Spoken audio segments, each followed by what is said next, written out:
Welcome to Brain Lady Speaks with Julie Anderson. Julie Brain Lady Anderson is considered to be one of the nation's top experts on the brain-personality connection. She has been inspiring her audiences to fire up their brains and ignite positive changes in their relationships. And now she is here to bring that knowledge to you. The information she shares will help those who hear it to accelerate their success in life and business through the discovery of their natural gifts and maximizing their brain power. When you learn to tap into the potential of your natural gifts and the power of the brain-mind connection, there is no limit to what you can accomplish. Today and every Wednesday on Brain Lady Speaks, you'll explore the latest findings to see how they have practical application in your life.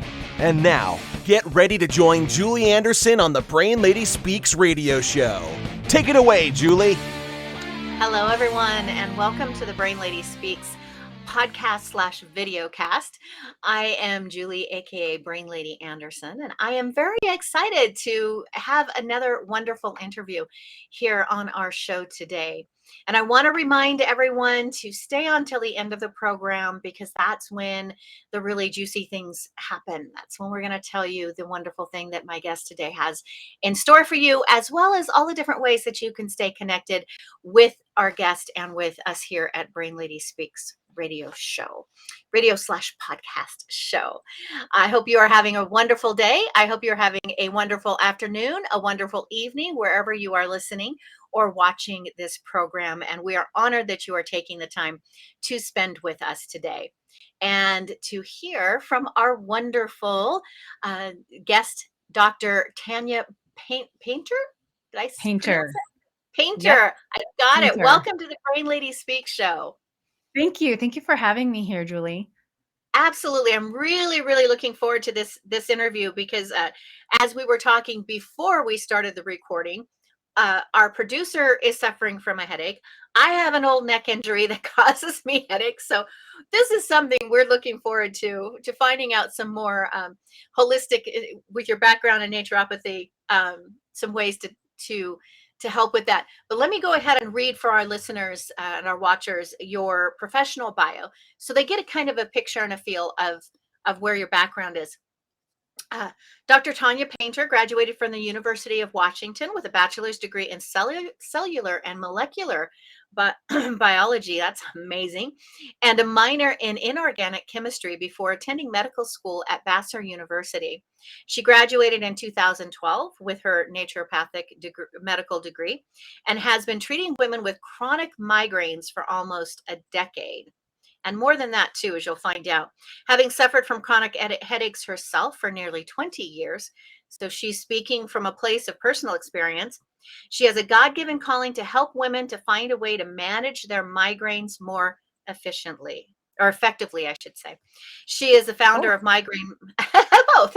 She's the founder of Migraine Mastery, which is a 24-week online program that is designed to significantly reduce migraines and help women to better manage their symptoms so that they can get back to saying yes to life. I love that. I love that. And as I mentioned, you also help with other chronic pains as well. Chronic fatigue, chronic digestive issues, depression, anxiety, all of that type of thing. So welcome once again, Dr. Tanya, to the Brain Lady Speaks show. Well, thank you. Yeah, I mean, migraines are a whole body issue, right? So we see it coming along with depression, anxiety, hormone issues, all of that. So we have to be able to treat all of it in order to effectively see progress with migraines too.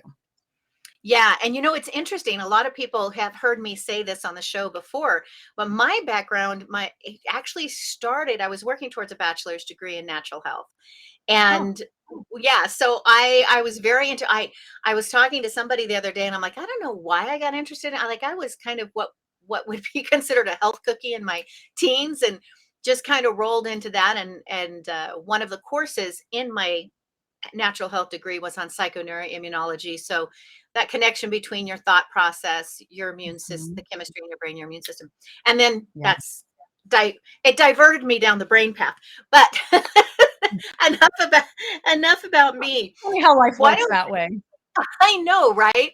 Right? You have some amazing background in educational background, but you also have that personal piece of having suffered from migraines yourself. So kind of take us through. I always like asking my guests, what led you into this field that you are working in? Like, what led you into microbiology? I mean, how amazing is that? What was Oh, that? I'm such a science geek. I mean, that's my jam. I love it so much, and so I always wanted to be a doctor. It was always a doctor or something else, but I always came back to being a doctor, and so it just was, it flowed that I would go and get to do biology and look through a microscope and learn about all the different organelles in the cells. And I mean, I just love that stuff. And so that's one of the reasons why I focus in on the biochemistry of migraines, is because I'm fascinated by all of that intricate work that happens in our cells and how all the chemistry comes together to make us active, like people, human beings that can walk and talk and think. And I just find that fascinating. But when I was 16, I was rear-ended in a car accident, and that kind of triggered my journey with chronic headaches and migraines. It started kind of intermittent, and then as I got older, probably in my 20s, I started getting daily headaches, and then the migraines started, and then they started becoming more frequently, and some were with aura, and some were without aura, and I never was able to really tolerate any of the medications. They made me really goofy. They had bad side effects for me. And so I was just like, okay, well, I guess this is life. I thought it was normal to have headaches every day. I didn't realize that was a problem. And so, I would just do whatever I could to try to avoid them. And then if they came, try to take care of myself as best as I could. And finally, it got to the point where I felt like I was missing out on too much life. I wouldn't go out with friends. I just wanted to go home in a dark room and just sleep for a while. And, when you're in college, like that really, that sucks, I mean, and it doesn't get any better as you get older and all the responsibilities. And so I think that, when I graduated from when I went to medical school, I started understanding a lot of the biochemistry that was happening that was contributing to my chronic pain syndrome. And I had the rest of it. I had anxiety, I had depression, I had fatigue, I had tremendous joint pain all the time. And so I started understanding a lot of what I was doing from a lifestyle standpoint that I could optimize to make myself feel better. And that just kind of started me down a path of, all right, well, now I understand that there are certain neurotransmitter pathways that aren't optimal for me. How do I work on that? And so, I was my own first patient, and I really started to understand how you can target these specific issues. And so when I went into practice, and I was a general practice doctor for a long time, and I would love when their main complaint was headaches or migraines. I would just get really excited because those are the people that I was really drawn to, because they were at their last resort. I knew what they were going through, and I knew how to help them. And that just kind of led me to kind of specialize in it now, and where I am. And you hit on a couple of things that I think is really important, that you have that, and I've experienced that. Oddly enough, I was rear-ended by a drunk driver when I was 18. So, having that, when you have those injuries, it's just a lifelong thing. And Yeah. it'll wipe you out for the full day, no matter how much medication you take. And then I always find the next day, I'm like, I call it a drug hangover. It's like just this Yeah. buzz, right? And you just can't even focus or think. And being passionate about the brain, it's kind of like, oh, I hate what I'm doing to my poor brain. No, no. So, no doubt, being a doctor now, do you pronounce it naturopathy or naturopathy? So I usually use the term naturopathic medicine, which is a Naturopathic. little, yeah, it's a little different. There are people who are considered naturopaths who are not doctors. And so there is a distinction. Naturopathic medicine is a specific study of medicine where we're kind of focused on the whole body. We've gone through medical school. We are, licensed physicians in most of the states, or many of the states anyway. And naturopathy is more of just that general, like you can go to the herbalist and they practice naturopathy, Mm. right? And so so it's some technical kind of jargon, but But naturopathic medicine is what I say. naturopathic medicine, it is an important source of distinction, or point of distinction, right? Because you want to be, especially if you are seeking medical assistance for Correct. something, being able Yes. to deal with that naturopathic medicine with a medical doctor, then that's might be something more that you want to look into Right. for the background and for the experience. So now it's interesting that you mentioned that whole body thing. And one of the things that I talk about is the brain lady is I'm always reminding people that everything's connected, right? The neurons in your heart communicate to the brain, the neurons in your gut communicate to the brain, and the brain communicates to the gut.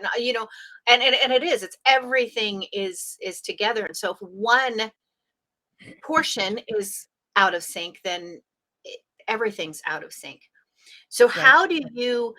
what is that whole body approach then that you do specifically when you're talking about helping individuals with these debilitating headaches? Yeah, so there is so much research out there on migraines specifically that is not being utilized in common practice. And so one of the things that we've done is build all of that, well, not all of it. I'm sure I haven't read through everything, but all of the lifestyle things that we already know about. We know a lot of the dietary things that can be beneficial. We know a lot of the sleep issues. We know that there are cortisol and hormone imbalances. There's a ton of research on different lab ranges that you can find kind of that optimal lab range for somebody with migraine that's different than the generally recognized lab range.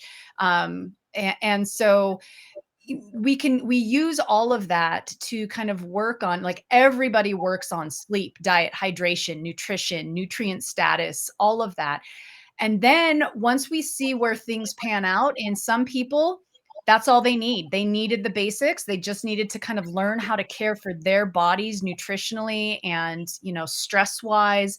And that's enough. And that's fantastic. In the majority of people that I work with, since they've already tried everything and they've done diets and they've done all the sleep stuff, then we start to look at the more specific individual cases. So one of the things that I say, when you have chronic migraine that is not well controlled by medication, it's usually because you have more than one kind of migraine going on. And what I mean by that is you might have a hormone induced migraine one day and a serotonin induced migraine the next day and a cortisol induced migraine the next day. And so the triptan will work on one, the serotonin migraine, but not the other two. And so usually it's a matter of kind of unraveling how many different trigger things are going on for you. And then once we narrow that down, we can target those specific pathways for that individual. And that's when we actually really see healing starting to happen in their body. I love that. I hadn't even thought about that. I think about from the brain health point of view, the depression and the anxiety disorders and the different mental illnesses, and how those different neurochemicals and neurochemical pathways affect those situations. But I hadn't ever really thought about it from a migraine point of view. I don't know. I just never thought about it. I was just a bad headache is a bad headache. And I didn't really think Yeah. in, in terms of neurochemistry. And we That's know that's so much about how different types of hormones in our body can trigger things, whether it's because we have too much or not enough, sometimes Mhm. both. So, a lot of those different things, kind of narrowing it down. And that's why, if it can be so hard to figure out, well, one day I'm triggered by this, but the next day it doesn't do anything to me. So do I have an issue with that? Do I not? I don't know. And that's why it can be so confusing, is because we're looking at different types of migraines going on. Yeah. Yeah. And the body as a whole, because as you said, certain physical bodies, the makeup of the physical bodies can tolerate certain types of medication. And just like diets, some Right. diets, some people respond to certain diets better than other diets. And it definitely it affects that. So it makes sense that you would apply that when dealing with headaches.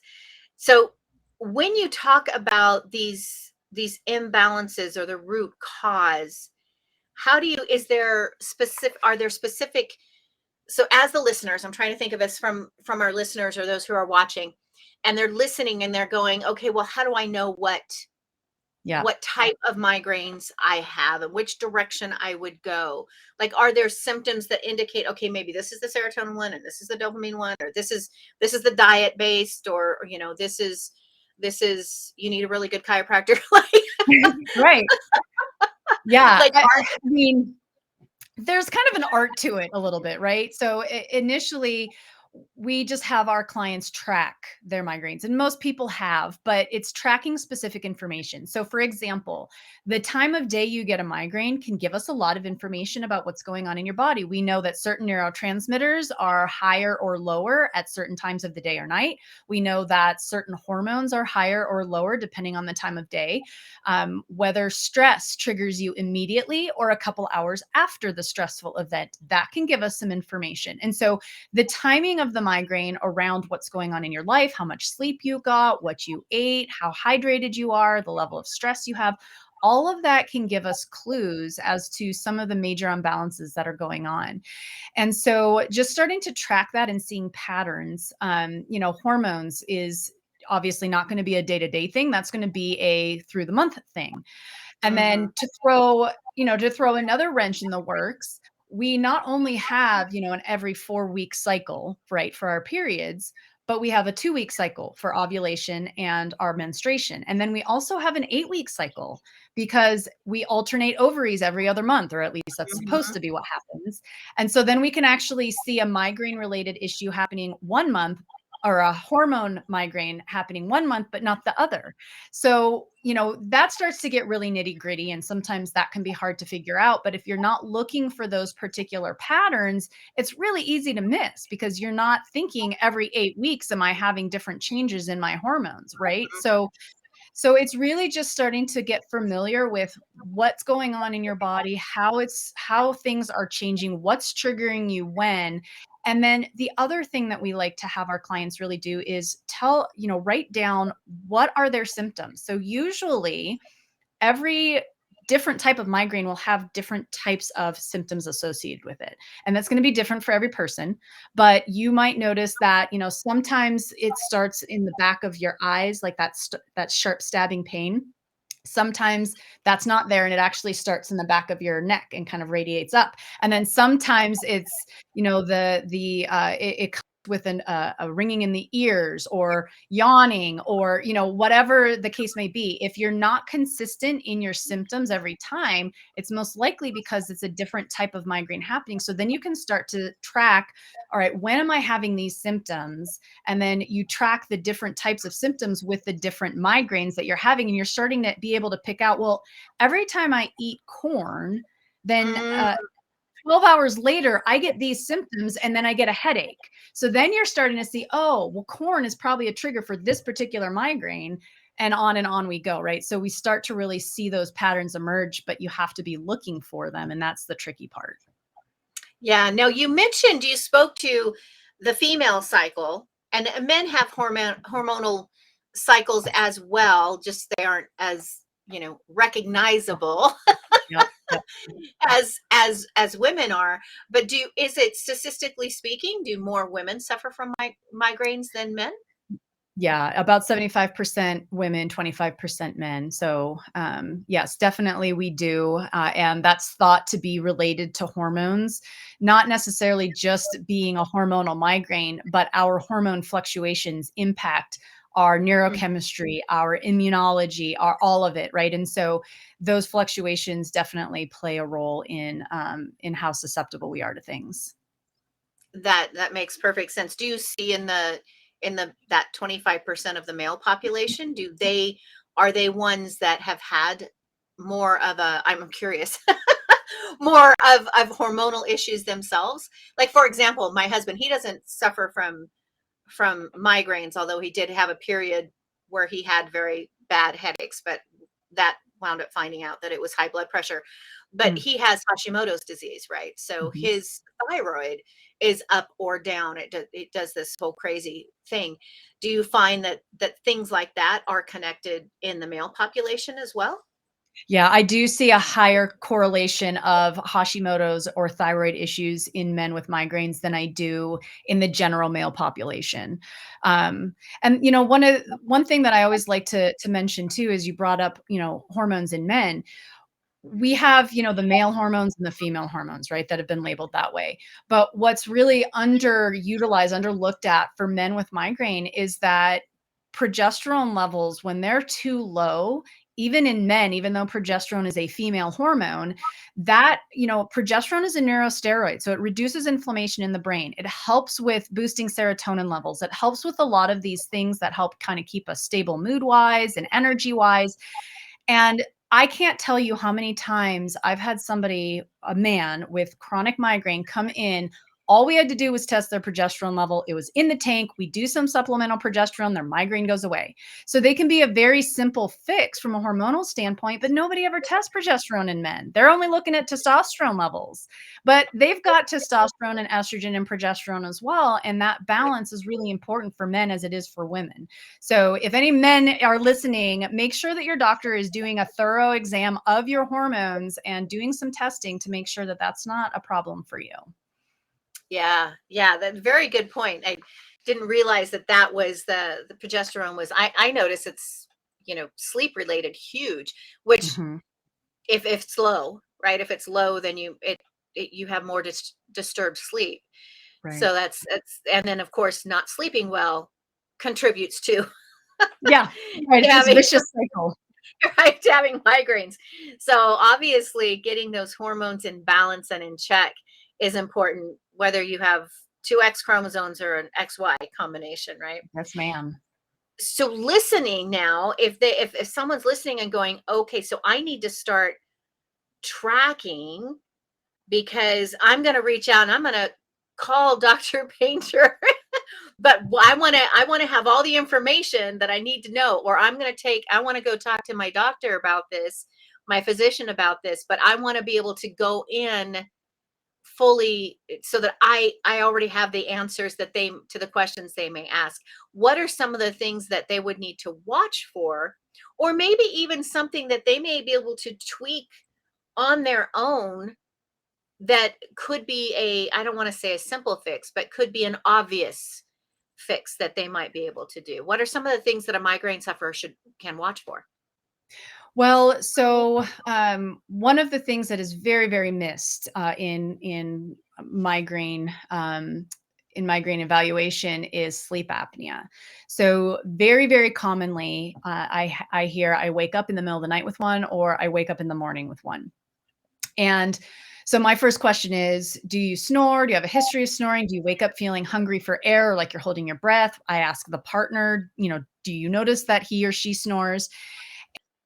And I would say at percent of the time, they say, yes, I snore. And no, I've never been checked for sleep apnea. So when we don't have enough oxygen in our brain, that's a good trigger for inflammation and alkaline, and that's a good trigger for migraine. So a very simple fix can be, just being screened for sleep apnea if you wake with migraines. Now, there are multiple reasons why you would wake for migraines. That's one of them. It can be medication withdrawal. It can be from blood sugar issues, but it's something that if you haven't ever dived into that'd be something to talk to your doctor about. As far as the things that you want to track, we want to be tracking things like how much sleep are you getting? How well did you sleep? Where you are in your cycle if you're a female? So what your stress level is like, just generally speaking. And then any unusual things that are happening out of the ordinary in your life at the moment. So you had a fight with your mom, or you almost got hit by a car crossing through the intersection. Things that are kind of stand out of the ordinary that can maybe give you a clue if you end up developing a migraine in the next 24 hours that could, point to why.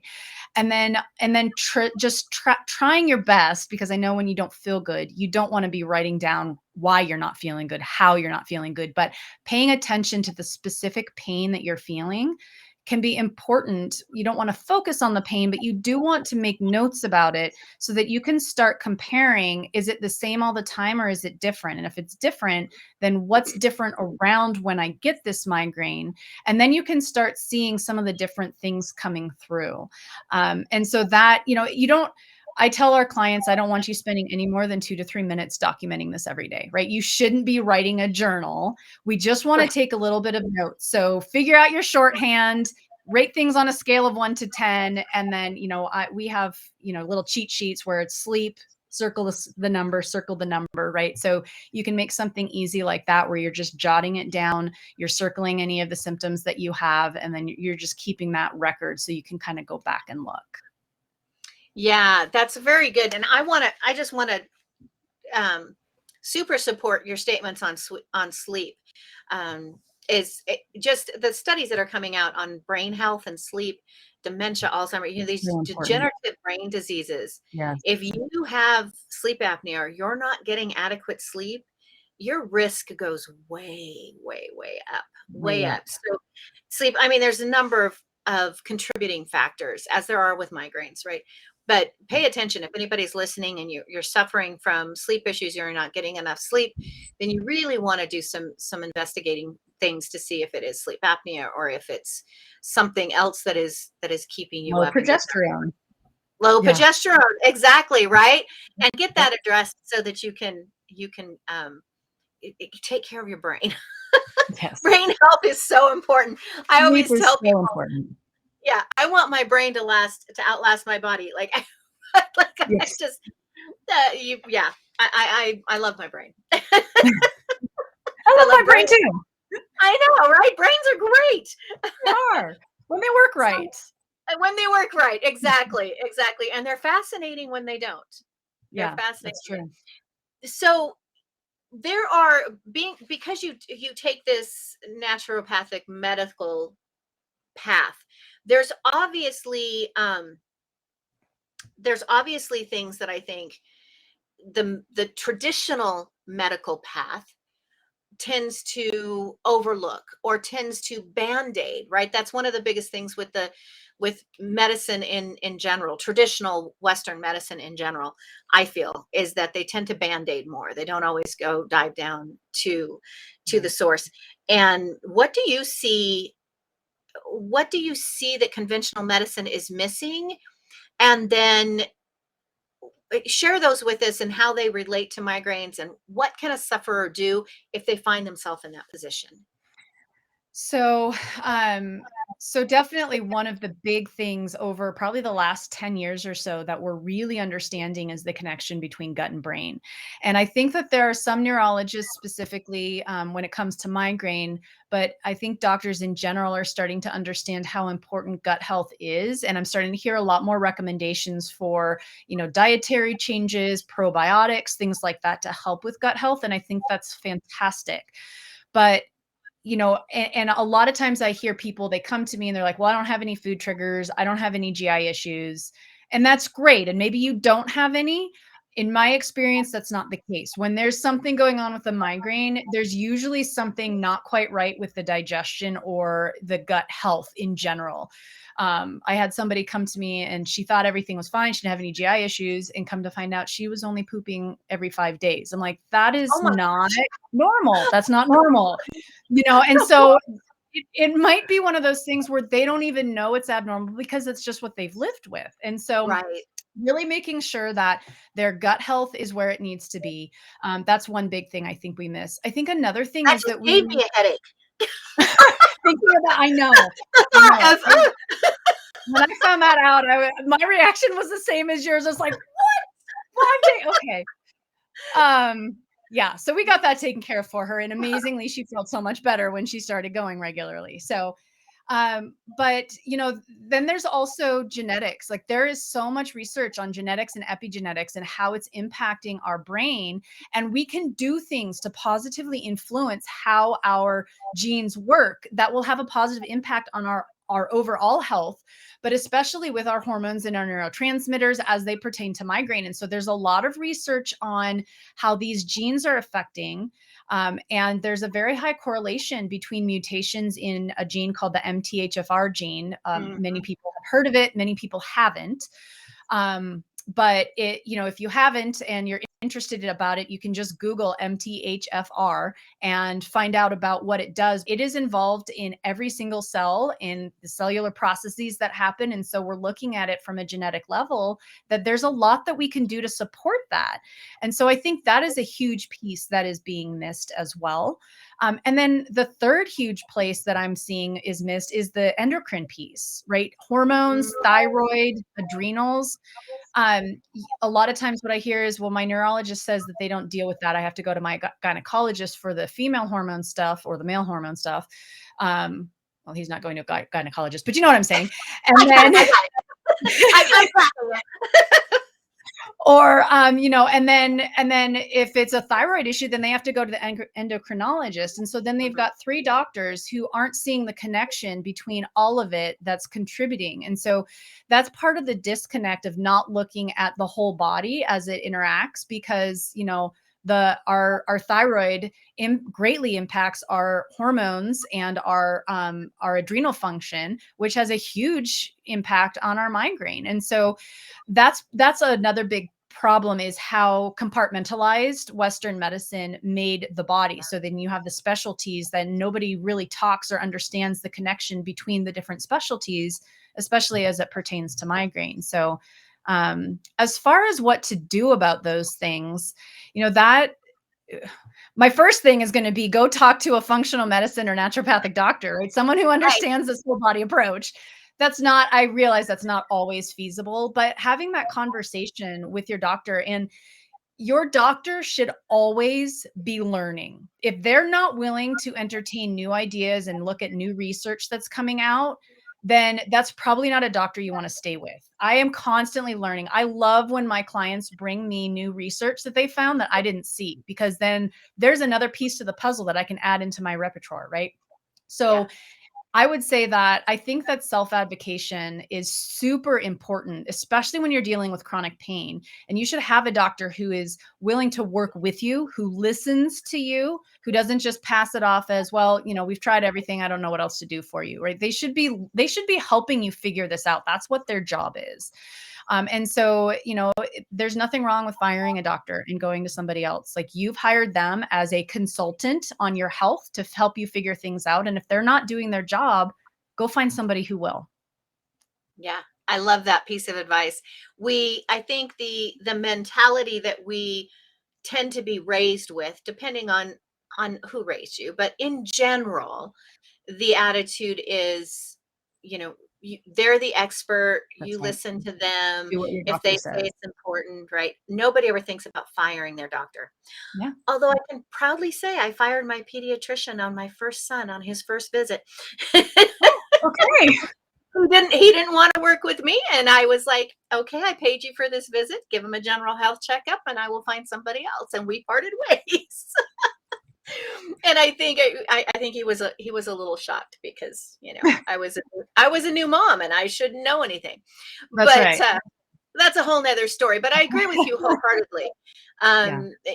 The doctors are there, while they're there to help us. If they're not willing to listen, right, then it's and look at alternatives that you may have heard, or at least investigate those alternatives with you, try them with you, then it's yeah, fine. It is definitely good to look for someone else that will support you. Yeah. So this has been such an amazing conversation. I'm so enjoying it, and I kind of want to ask, if you don't mind, how do you see a connection?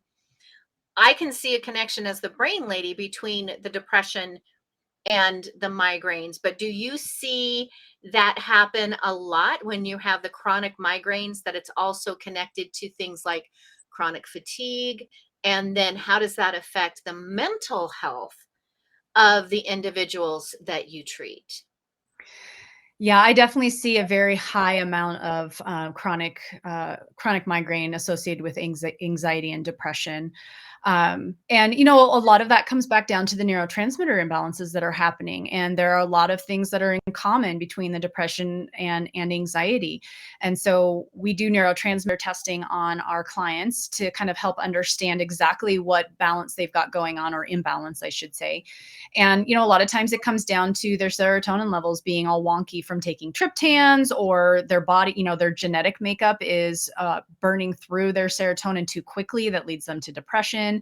Or if they've, built up their tolerance to serotonin over the use of the years with triptans, and then they come back down to a normal level, that their body sees that as a deficiency. And then you start feeling more depressed. So there are definitely correlations between our neurotransmitters and all of that. And the same thing with fatigue, right? Our neurotransmitters play a role in our energy production and how our cells are working and the hormones that are being released. And so when we don't have enough of those uppers, those, excitatory neurotransmitters, then we we feel really draggy and we don't have a lot of energy and our brain fog is horrendous. And, we can't get through the day. And then on top of that, we also see a lot of cortisol depletion in chronic migraineurs. They've been through so many years of pain and, really trauma from the physical pain, if nothing else, that really kind of drains the adrenal function. And when our cortisol levels are super low all the time, we don't have any energy to do anything. And so really doing an investigation into what their cortisol is looking like as well can really give a lot of information about their migraine, their, their fatigue. And it also plays a role in our mood too.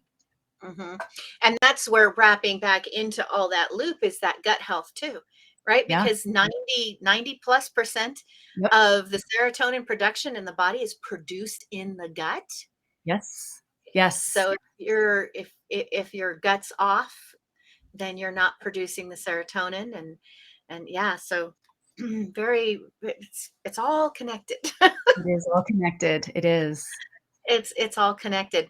So what are your three, give us your three top tips for someone who has been suffering with migraines? Maybe they're just starting, or maybe it's been a while and they've been trying to control it, either self-medicating with over the counter, or they have a doctor that hasn't dove in to do a little bit deeper dive and they've just given them the typical, migraine medicines.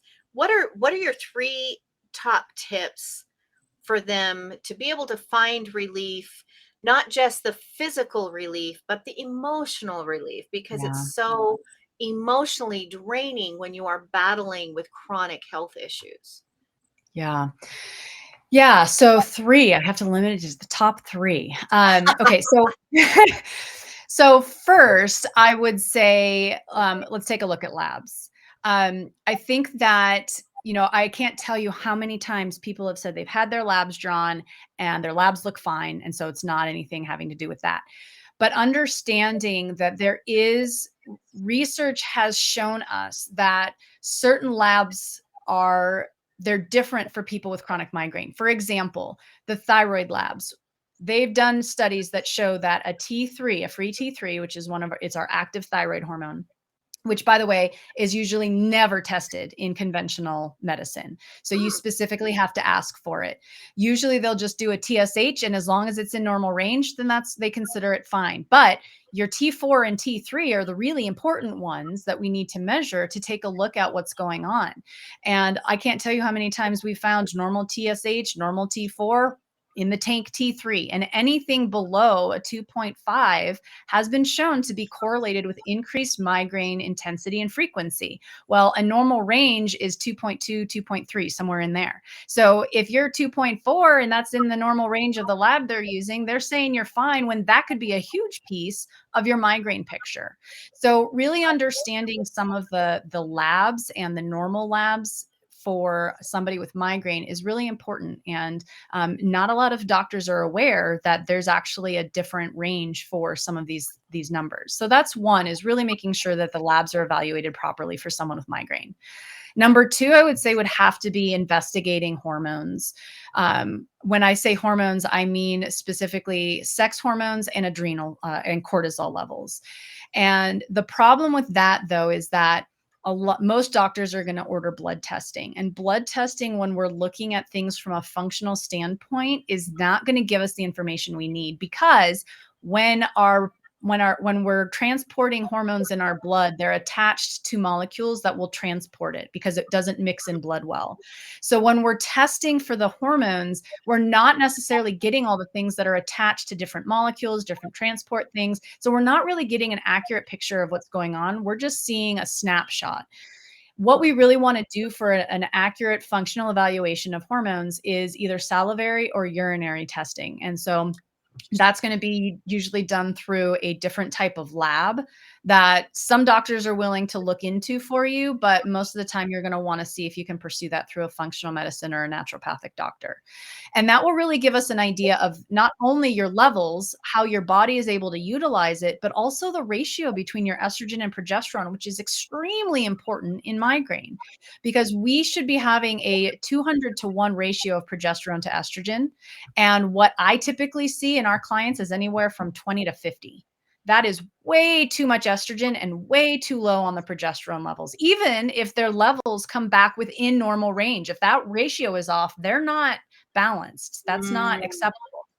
And so that part is always missed because nobody's looking at that ratio. So that's really important. So that would be tip number 2. And tip number 3 has to come back to gut. Gut health, as we've talked about, is just so important. We've kind of already covered it. It's not necessarily about diet, but it's about eating healthy, making good choices for your body and making sure that the foods you're eating are dense with nutrients and not all about convenience, which is super hard to do when you're already not feeling good, right? And so really focusing in, and one thing that I always like to mention when we're talking about diets, when we look at the migraine population, the one thing that most migraineurs can control is what they eat and what will trigger their migraine from a food perspective. And so they limit their diet to the point where we start seeing malnutrition and a lack of nutrients because they're so restricted.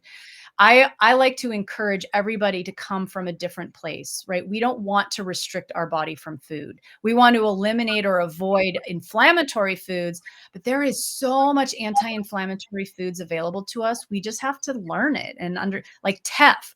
One of my favorite grains in the world is teff, and nobody has ever heard of it. I didn't hear about it until about 15 years ago, but it I is the feed it to most my horses. yeah, I mean, it is so nutrient dense. It's really delicious. It's got this beautiful dark nutty flavor. You can make it for like oatmeal-ish kind of, texture for breakfast. You can make it as a side at dinner. But nobody's ever heard of it. So, I mean, there's just so many things, especially with Amazon and, delivery options that we have access to more types of foods than we ever did before. So really encouraging people to step out of that, this is kind of what we eat in America and starting to look at some of the grains and the other things that we have available to us that are maybe not common here that are super dense in nutrition. And then just really starting to open up our diet to those things while we're avoiding the other stuff, right? Not just the restriction. So Yeah. Yeah. It's interesting how all of that is so connected within the body and how different each body is. So that goes yep. back to that kind of tracking different things. What did I eat Yeah. yesterday? How did it affect me? Well, this has been such a great conversation, and a lot of what you're talking about, of course, I think would apply to a lot of different, as you said, pains, chronic issues It within the body. does.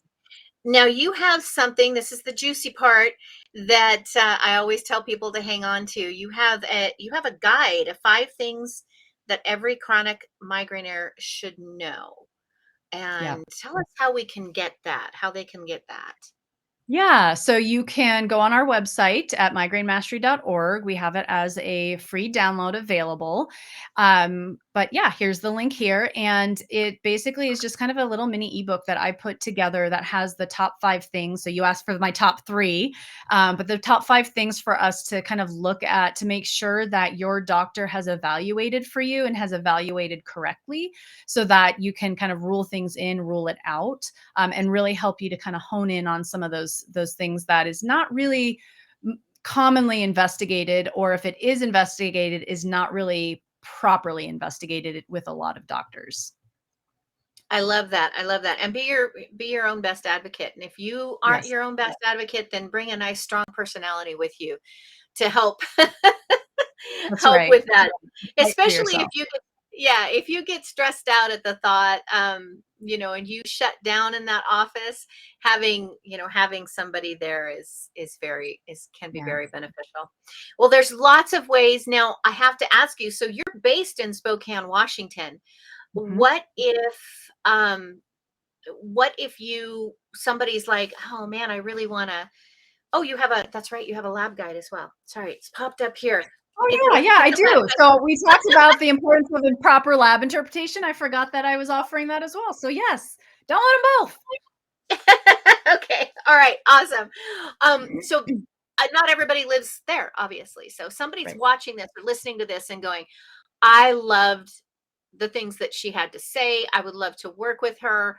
Or what would you do you do virtual consultations? Do you are good. Yeah, yes. Actually, we're only online at this point. We don't have an in-person office. We're just doing our group program with our clients, and then we also have our one-to-one clients that we do. So, to really help people dig deeper, you can be we serve people nationwide. In fact, most of our clients are all East Coast: Tennessee, New Jersey, Florida, New York. So A lot of migraines over there. a lot of migraines over there. Yeah. All right, perfect. So now if you want to get in touch with her, you can go on Facebook. She is Tanya Paynter, MD, ND with ND. an M. Yep. Yeah. With an She N. has a Facebook group. So if that's something, if you're not kind of sure if you want to call for a consultation, you can possibly join that group and be Yeah. connected with Come her Facebook there. stalk us for a while. Yeah. There you go. There you go. It's a great way to do it. Social media let you really get a good That's right. good clue on what people are like. And you can of course go there to you have a YouTube channel that Yep. Migraine Mastery a okay, A explain that one. migraine-free life. Yep. A Migraine migraine mastery, a migraine-free life. There should be a hyphen in there. That's okay. I'm trying Um, to read it without my glasses. and it's all smushed together.